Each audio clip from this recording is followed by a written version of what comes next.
서로 다른 5개 중에 중복 없이 3개를 뽑아서 이 3개를 일렬로 배열하는 것, 그것을 우리는 순열이라고 했습니다. 이번 영상에서는 이러한 순열 중 특별한 경우인 완전순열, 그리고 이 완전순열을 교란순열이라고도 부르는데요. 이것에 대해서 알아보도록 하겠습니다. 완전순열의 대표적인 문제는 모자 문제인데요. 일단 사람들이 4개의 모자를 쓰고 있을 때 이 모자를 바꿔 쓰는 경우를 먼저 생각해 보도록 하겠습니다. 이런 식으로 바꿔 쓰는 경우는 결국 4개의 모자를 일렬로 배열하는 경우의 수이기 때문에 4팩토리얼이 되겠죠. 그렇다면 완전순열은 뭐냐? 이렇게 서로 다른 4개의 모자를 쓰고 있을 때 모자를 바꿔 쓰는 경우에요. 그때 자신의 것은 쓰지 않도록 바꿔 쓰는 경우입니다. 예를 들어 보면 이렇게 모자를 바꿔 쓴다고 생각해 볼게요. 그러면 완전순열인가요? 이 회색 친구가 회색 모자를 쓰고 있기 때문에 이것은 완전순열에서 생각하는 경우가 아니고요. 이렇게 바꿔 쓰게 되면 모두가 자신의 모자를 쓰고 있지 않은 경우이기 때문에 이런 상황이 바로 완전순열의 경우가 되는 겁니다. 이렇게 4개의 모자를 바꿔 쓰는 이런 상황을 완전순열이나 교란순열이라고 하고요. 이 경우의 수를 우리는 dn 또는 n 서브 팩토리얼이라고 해서 느낌표를 왼쪽에다가 써주게 됩니다. 이번 영상에서는 이 dn, n 서브 팩토리얼을 구하는 방법에 대해서 알아보도록 하겠습니다. 우선 이런 상황을 좀 더 수학적으로 간단하게 다루기 위해서 이렇게 생각을 해볼 건데요. 이렇게 하니까 어떤 상황처럼 보이시나요? 그렇죠. 함수예요. 이 완전순열의 문제를 함수 문제로 바꿔서 생각해 보면 모든 k에 대해서 fk와 k가 같지 않은 이러한 1대1 대응의 개수가 바로 완전순열의 경우의 수, 즉 이 경우에는 d4 아니면 4 서브 팩토리얼 이렇게 되는 거죠. 우선 이 완전순열의 경우의 수 d4를 구하는 가장 간단한 방법은 수영도를 그려보는 거예요. 그러니까 1을 먼저 대응시키고 그 다음은 2, 그 다음 3, 그 다음 4를 대응시킨다라고 생각해보고 수영도를 그려나가는 거죠. 1이 대응될 수 있는 건 2, 3, 4가 있는데 당연히 1이 2로 갈 때랑 1이 3으로 갈 때, 1이 4로 갈 때는 각각 같을 거기 때문에 1이 2로 가는 경우의 수만 구해서 3배를 해준다라고 생각을 해볼 겁니다. 우선 1이 2로 갔을 때 2는 1로 갈 수가 있을 건데요. 이때는 3이 갈 수 있는 건 3 또는 4가 되겠죠. 만약에 3이 3으로 갔다면 이거는 완전순열에 만족하지 않는 거니까 3은 4로 갈 수밖에 없을 거고요. 3이 4로 가면 마지막 4는 3으로 갈 수밖에 없다. 이렇게 대응되는 게 이제 완전순열의 하나의 예가 되겠죠. 이번에는 2가 3으로 가는 경우를 생각해 보겠습니다. 2가 3으로 가게 되면 3이 갈 수 있는 건 1, 그리고 4가 갈 수 있는 건 여기선 4가 되는데 이렇게 되면 완전순열에는 조건에 맞지 않는 거고요. 3이 4로 간다면 4가 1로 가면 되는 거니까 이때는 되는 거죠. 자, 마지막 2가 4로 간다면 3이 갈 수 있는 건 1 또는 3인데 1로 갔을 때 4는 3으로 가니까 이 경우는 맞는 거지만 3이 3으로 가는 건 완전순열이 안 되기 때문에 끝입니다. 즉 3가지밖에 없는 거고요. 따라서 D4는 3 곱하기 3, 9가 되는 거죠. 그런데 만약에 이렇게 1, 2, 3, 4만 있는 게 아니라 뭐 5도 있고요. 6도 있고 7도 있는 예를 들어 D7만 우리가 구해보더라도 수영도로 계산하는 건 너무 힘이 듭니다. 그래서 우선 수학자들이 생각한 방법이 이것을 수열로 보고 점화식을 구하는 거였는데요. D7을 D5와 D6을 이용해서 구할 수 있다는 것을 발견해냈습니다. 이거를 한번 설명해 드리도록 할게요. 우선 이 D7이라는 경우의 수를 구한다라고 했을 때요.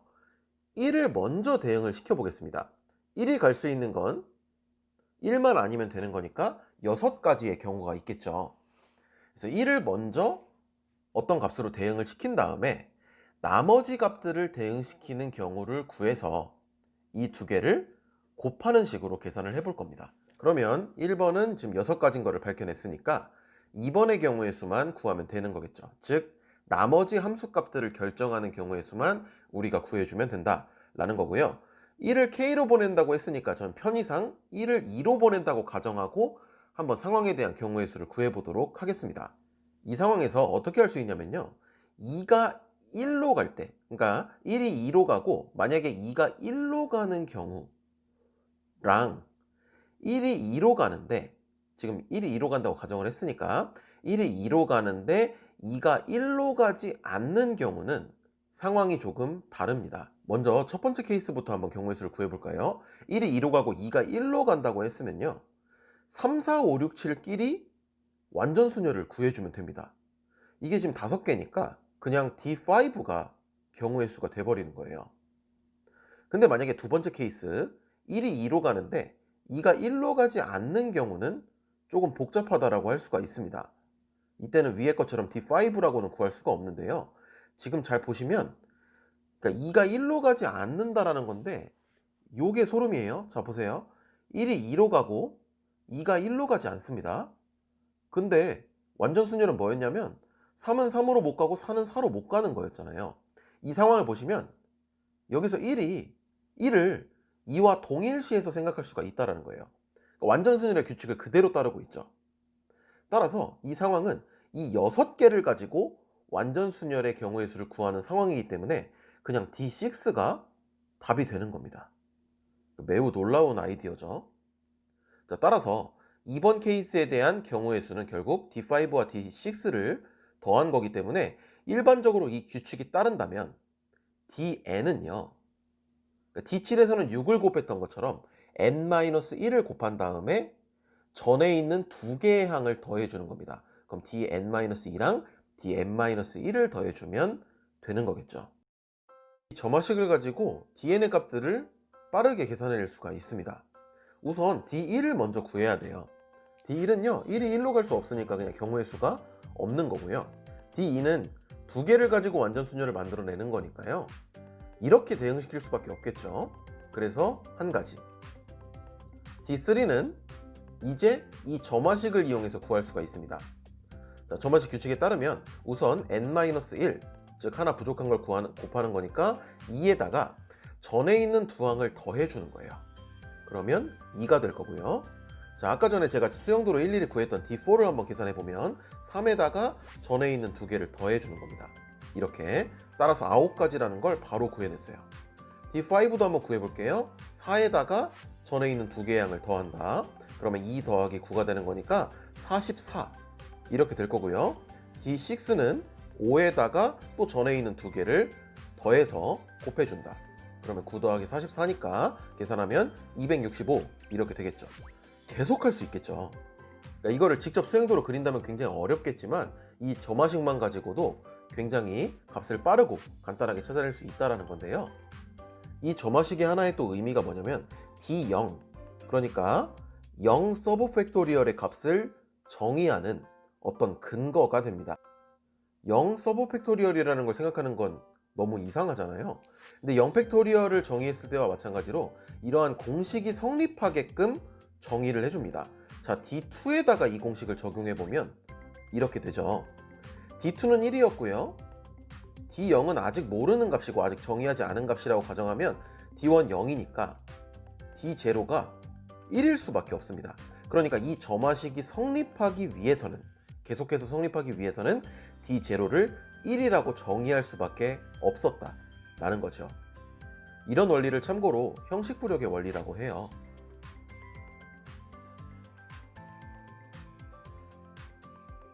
이제는 이 점화식을 이용해서 일반항을 구해보도록 하겠습니다. 첫 번째는요, 식 조작을 해볼 건데요. 우선 주어져 있는 점화식에서 n 곱하기 dn-1만 좌변으로 넘깁니다. 이 부분이요.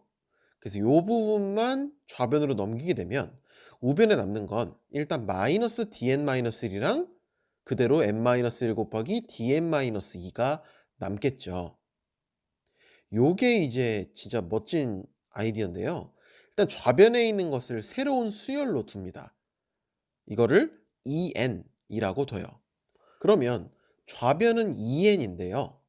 우변을 잘 보시면 마이너스로 딱 묶었을 때 dn은 dn-1이 된 거고 n은 n-1 된 거고 dn-1은 dn-2가 된 거니까 우변이 바로 마이너스 2n-1이 됩니다. 그럼 이건 무슨 수열이죠? 2n이라는 수열은 부호만 계속 바뀌는 거예요. 그러니까 예를 들어서 이 1부터 먼저 구해보면 이 원은 D1-1 곱하기 D0인데 아까 전에 밝혔듯이 D1은 0이었고요. D0는 1이었거든요. 그래서 E1이 마이너스 1이면 E2는 1이고요. E3는 마이너스 1이고 E4는 1이 되는 이렇게 반복되는 수열입니다. 즉 일반적으로 표현해 보자면 이 n은 마이너스 1의 n제곱 꼴로 쓸 수가 있는 거죠. 자, 그래서 형광펜칠 부분을 우리가 얻었으니까요. 이제 2단계에서는 이 식을 한 번 더 조작을 해줄 겁니다. 자, 보세요. dn-n 곱하기 dn-1은 마이너스 1의 n제곱이라는 걸 밝혔는데 양변을 n 팩토리얼로 나눠줄 겁니다. 자, 왜 이렇게 하는지 조금 더 보시면 아마 이게 굉장히 소름인데요. 자, 보세요. n팩으로 나누게 되면 오른쪽에 n이 하나 붙어 있으니까 n-1 팩토리얼 분의 dn-1이 될 거고요. 우변은 n 팩토리얼 분의 마이너스 1의 n제곱이 될 겁니다. 요게 봐봐요. n 팩토리얼 분의 dn을 제가 이번에는 새로운 수열, 예를 들어서 kn 이렇게 뒀다고 해보면 오른쪽에 있는 n-1 팩토리얼 분의 dn-1은 kn-1이 됩니다. 그래서 이런 식을 얻을 수가 있겠죠. 자, 이제 여러분이 만약에 개차 수열이나 이런 것들을 배워본 사람이 있으면 이 식을 보는 순간 거의 다 끝났다라는 생각이 들 텐데요. 자, 왜 끝났냐면 이런 테크닉을 씁니다. 자, 보세요. k2-k1을 먼저 구해볼게요. 그러면 n에다 2를 대입한 거니까 2팩분의 1이 될 거고요. k3-k2는 마이너스 3팩토리얼 분의 1이 될 겁니다. 이런 식으로 계속 구해줄 수가 있겠죠. 자, 이렇게 쭉 구한 식을 모두 더해 줄 겁니다. 자, 어떤 일이 일어나는지 잘 보세요. 그럼 이렇게 다 지워지겠죠? 다 더하는 거니까. 그러면 좌변은 kn-k1만 남을 텐데요. k1은 지금 1팩토리얼 분의 d1인데 d1이 0이라고 했으니까 이렇게 사라지겠죠. 그러니까 좌변을 다 더하면 kn밖에 안 남는 거예요. 그래서 이걸 다시 한번 써보면 kn은 우변을 다 더한 2팩토리얼 분의 1 마이너스 3팩토리얼 분의 1 플러스 4팩토리얼 분의 1 그렇게 끝까지 더해서 n팩토리얼 분의 1에 마이너스 1의 n제곱을 붙인 이런 형태가 된다라는 겁니다. 여기서 kn은 n팩토리얼 분의 dn이기 때문에 dn, 우리의 목표인 dn은 양변에 n팩토리얼을 곱해주면 되는 거겠죠. 그래서 이렇게 쓸 수가 있는 겁니다. 일반항을 유도하는 게 끝이 났네요. 자, 그러면 위에다가 제가 가장 위에다 빨간색으로 써놨는데요. 선생님, 다른데요? 증명하신 거랑 다른데요? 우선 이 두 개의 값을 더하게 되면 0이 돼버리죠. 그래서 사실은 두 개의 값은 같은 거고요. 이렇게 공식을 만들어 놓은 데는 의미가 있습니다. 잠시 후에 보시면 알게 될 거예요.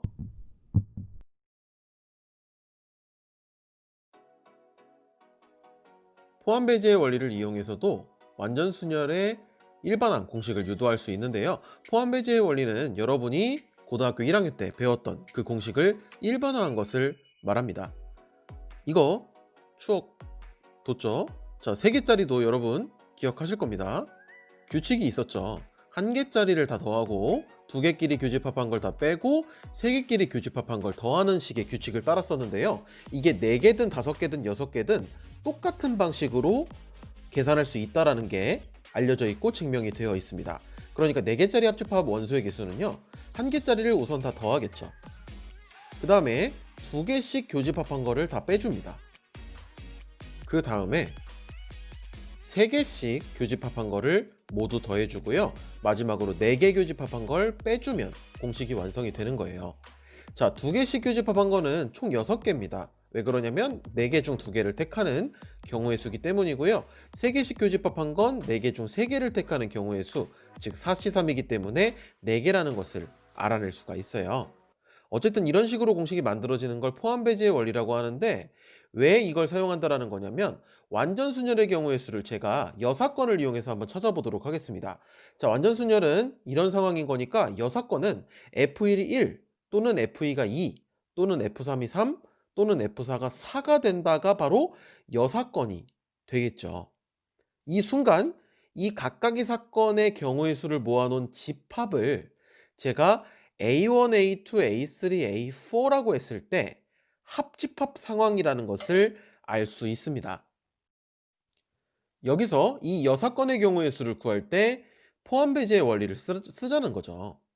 자, 그렇게 되면 일단 하나씩 다 더하게 됩니다. 이 하나씩 다 더하게 되는데요. 이 경우의 수 중 하나를 일단은 계산을 먼저 해볼게요. 자, A1이라는 거의 뜻은 F1이 1이 되는 그런 사건의 경우의 수기 때문에 F1만 1이 되고 나머지는 그냥 알아서 가면 되는 1대1 대응 개수를 찾으면 되는 거니까 3팩토리얼이 됩니다. A1, A2, A3, A4의 경우의 수는 당연히 같을 거고요. 따라서 3팩토리얼 곱하기 4가 되는 거죠. 이제 두 개씩 교집합한 거를 모두 빼볼 겁니다. 그럼 A1 교집합 A2 해서 쭉 빼서 뭐 A3 교집합 A4까지 다 빼줘야 되겠죠. 이때 대표적으로 하나만 구해보면요. A1 교집합 A2라는 거는 F1은 1이고 F2가 2가 되는 상황이기 때문에 3, 4만 결정해주는 2팩토리얼이 될 거고요. 따라서 2팩토리얼이 지금 사시 2개만큼 있죠. 이제는 3개씩 교집합해가지고 모두 다 더해줄 겁니다. 이것도 모두 쓰진 않을 거고요. 이런 식으로 더하게 될 텐데 대표적으로 하나만 구해본다고 생각해보면 A1 교집합 A2 교집합 A3라는 건 결국 F1은 1, F2는 2, F3은 3인 거니까 자동으로 F4는 4밖에 될 수 없습니다. 따라서 한 가지니까 이게 사시 3개만큼 있겠죠. 그리고 마지막으로 4개짜리 교집합을 빼줘야 되는데 당연히 이것은 한 가지 경우의 수가 나올 겁니다. 이렇게 하면 6건의 경우의 수를 찾을 수 있다는 거고요. 이런 방식으로 n개짜리도 충분히 구해줄 수가 있고 그 식을 정리하게 되면 일반한 공식을 유도해낼 수가 있습니다. 자, 그러면 실제로 확인해 보는 작업이 필요하겠죠. 6건의 경우의 수를 한번 구해보도록 할게요. 3팩토리얼 곱하기 4에서 2팩토리얼 곱하기 4c1을 빼고요. 그 다음에 1 곱하기 4c3을 더해주고 마지막으로 1을 빼줍니다. 이거를 쭉 계산하면 되는데요. 이런 식으로 쭉 계산을 하게 되면 결국 15가지가 나옵니다. 따라서 D4는요. 전체 4팩토리얼에서 15를 빼면 되는 거고요. 4팩토리얼이 24니까 답은 9라는 걸 알 수 있습니다.